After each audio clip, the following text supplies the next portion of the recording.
After she passed away, she arrived in heaven, only to run into both of her late husbands. Under heaven's strict no third wheel rule for love, she had to choose just one of them to spend eternity with and live happily ever after. Now Joan was truly stuck between a rock and a hard place. One was her first love from her 20s. The other had been by her side for 65 years. To help Joan decide more effectively, the afterlife coordinator requested special permission from upstairs and came back with a solution. Joan will be allowed 2 visits to an eternity, one with each of her former husbands. And then? And then she'll decide.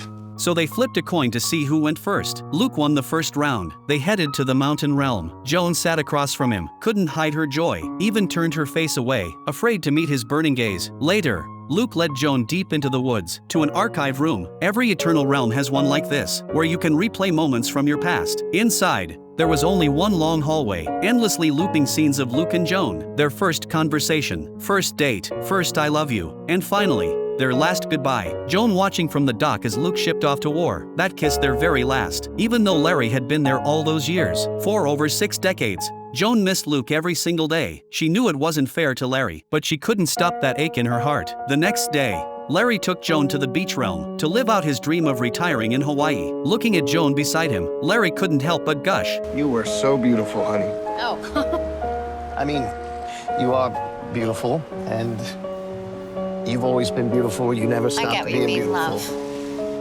They lay together on a little boat. Joan told Larry about his funeral. They laughed and chatted like old times, but the moment she remembered she had to choose, her smile vanished. Thinking about how Luke had waited 67 years, and how they never got to build a real life together, made her heart waver. At the archive room, Joan wanted to see the kids, but Larry stopped her. He didn't want her seeing anything painful in there, so they sat on nearby rocks facing the ocean, talking about all their shared memories, as if it all happened yesterday. Soon, her time with Larry ended too. Now Joan had to pick one or lose them both. With 2 afterlife coordinators watching, Joan shocked everyone by choosing neither, because both men were the loves of her life. No matter who she picked, she and the one left behind would suffer forever. Maybe this way, everyone could find peace. She'd already decided to go to the Paris realm with her sister Karen. They'd spend eternity together there. Just as the train was about to leave, Larry suddenly appeared. Joan thought he'd come to stop her, but instead, he quietly let her go. He told her as long as she was happy, he was happy. Deep down, Joan had always wished for a full life with Luke without regrets. Joan and Luke boarded the train to the mountain realm. Day after day,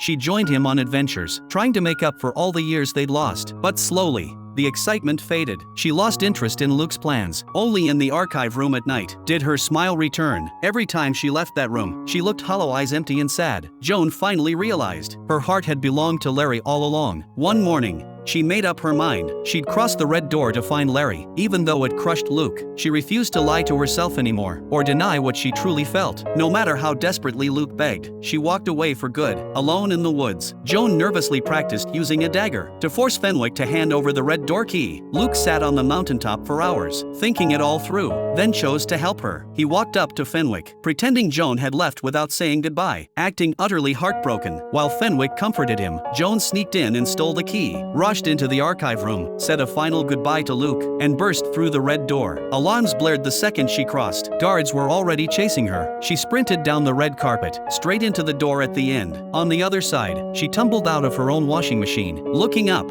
she saw herself and Larry mid-argument. She didn't stop. Guards were closing in. She ran upstairs to the bedroom and saw her elderly self. Strangely, her older self could actually see her, reached out a hand for hers, as if reading her mind. Her older self whispered the name of her true love. Larry. Just then, guards stormed the hallway. Joan dove under the bed, but the bed stretched endlessly, crushing down on her. She crawled with everything she had, escaping just before it flattened her. She popped out onto train tracks, the very ones leading to the junction station. Following the blinding light ahead, she finally made it back to the familiar platform. At the front desk, she asked where Larry went, but right then her wanted poster printed out. The clerk blew a whistle. Joan spun around and bolted, only to crash straight into her old coordinator. Quick thinking, the coordinator shoved her aside to hide. When guards came asking, one said never saw her, the other pointed the wrong way. Once they left, Joan begged Anna and Ryan, "Where's Larry?" With their help, she finally found him. They stepped through the red door together, not to Larry's beach or Joan's mountains, but to a warm, cozy world built on family. Hand in hand, they walked like young lovers again, only now with even deeper love than before.